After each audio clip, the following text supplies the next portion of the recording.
Qui a armé Daesh? L'ONG Amnesty International apporte des éléments de réponse avec la publication d'un rapport qui fait mal. Amnesty a demandé l'aide d'experts en armement, membres d'une organisation indépendante et politiquement neutre, ARES, qui ont analysé des milliers d'images et des dizaines de documents. Bilan, aujourd'hui le groupe armé dispose d'un imposant arsenal d'armes et de munitions conçues ou fabriquées dans plus de 25 pays, récupérées principalement en Irak.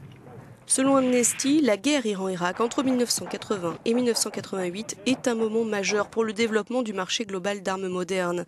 Pendant cette période, 34 pays ont fourni des armes à l'Irak, 29 d'entre eux en ont également fourni à l'Iran.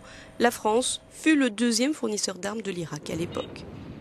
Puis 2003 et l'invasion américaine marque un autre tournant. L'armée irakienne est dissoute et ses 300 000 hommes et leurs armes disséminées. L'embargo datant de la première guerre du Golfe est levé et les États-Unis arrivent avec tout un arsenal qui n'est ni contrôlé ni sécurisé. En 2011, les États-Unis se retirent d'Irak. Jusqu'en 2013, ils vont signer avec les autorités irakiennes des contrats de plusieurs milliards de dollars. Des chars de combat, des avions de combat, des missiles solaires portables et des batteries antiaériennes Hawk. Bagdad achète aussi en Chine à une trentaine d'États qui acceptent ces contrats malgré la fragilité des forces armées d'Irak. Mais en 2014, l'EI s'empare de plusieurs bases militaires stratégiques, des stocks non sécurisés qui constituent aujourd'hui un véritable arsenal international pouvant équiper 40 000 djihadistes.